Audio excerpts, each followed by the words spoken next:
Nirmala ken yam kanasan kon tin liang ka ni kan online TV channel enda mandu ni shen kosnya ka jan gwas me gor jano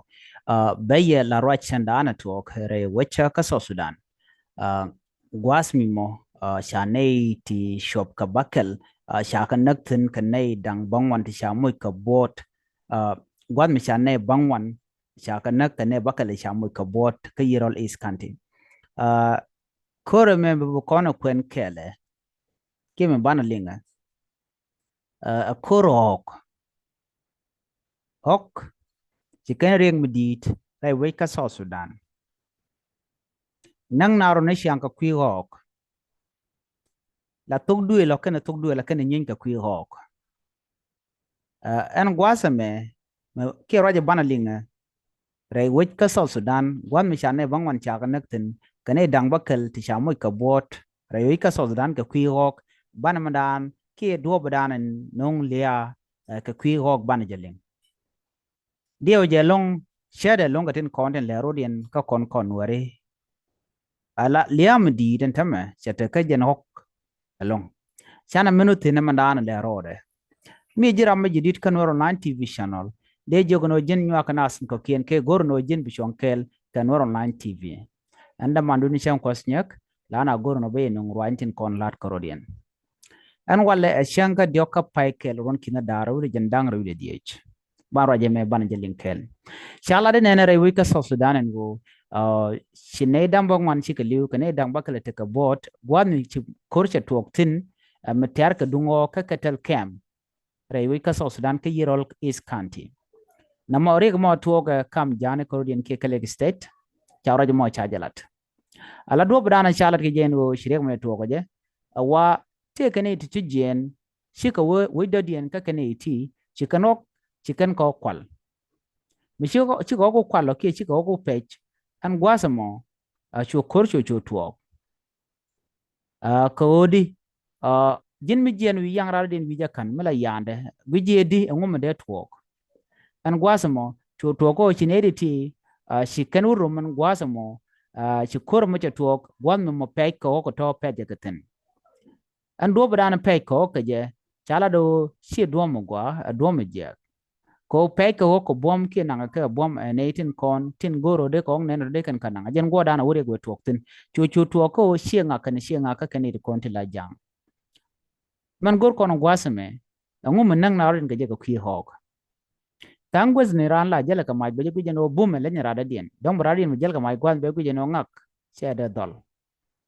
bu korum be shurum yo baje shu kwangtin ji dwara mo ka ji dwara mo kan nyo kwangtin be te ne ti bu liu ti ti ten ngwa dan to re matin kon shar me dor che jo kan dan ne ke la ka no ngore ri kan gwas mo jan dan je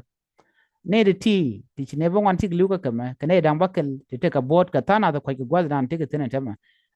men naka ku hok chan man ben gwas me to kon krik tung wan long to je kon an tema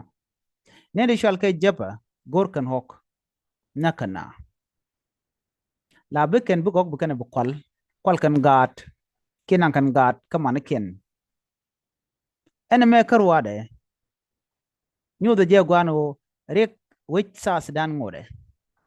ko ken de ti law ya kwalti ka shi kuma ka bi jogo no meladian mo mi je ke sha ka bin nang re lok ko de ka ya kap ke godan chiran che dunan che je kwaltin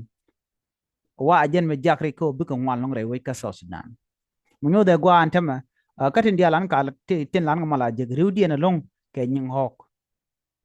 riudien mi kono lin kone dung hok shetam mi chitu gan tem run bo ko charam me cha denek chine me chitu ko ne ka to kan dial ba taro je no e e e shud ne jen don ku lo sholo je ko cham je chala ne ram mo she lo sholo gwaradien alo tara ke li bo ko hok ok e ken nang naru ne ke longa ka kuma soldan ngum der lat mo gor do bo ngwan wo china chicken bilongut ka liya ka ku hok de ken kuma me bum bum ke den me bum bum me de na de ka gang kiene wujo de jam wujo ke dech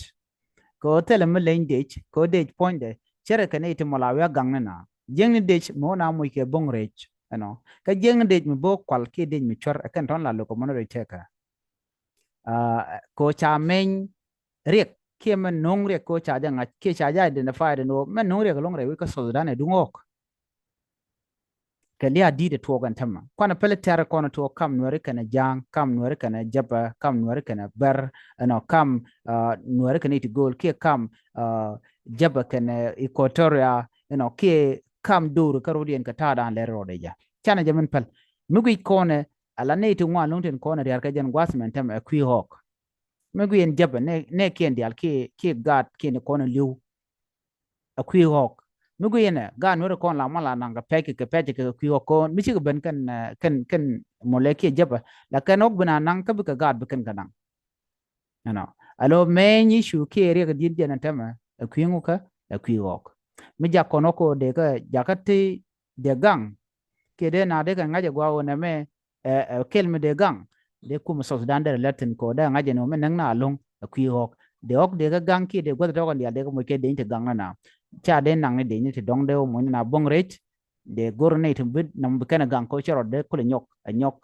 ke re ko mo che de to nyok ne me agenda na ti to ti ne ri chup ko bang wan ti lu ka ne bakale te ka bot no ka kwi ok ne dang de karo yen o di je ken yen na ko ka jog de no ne ti tuk du la mo ka ken jang ka tuk du la dien nyen tuk du ka tuk du ka kwi ok karo ade karama chu kwal ko kwala orje to ke ri kon lat ko ri te goro ba kap chong janan go de nywa ye kel ya te kamal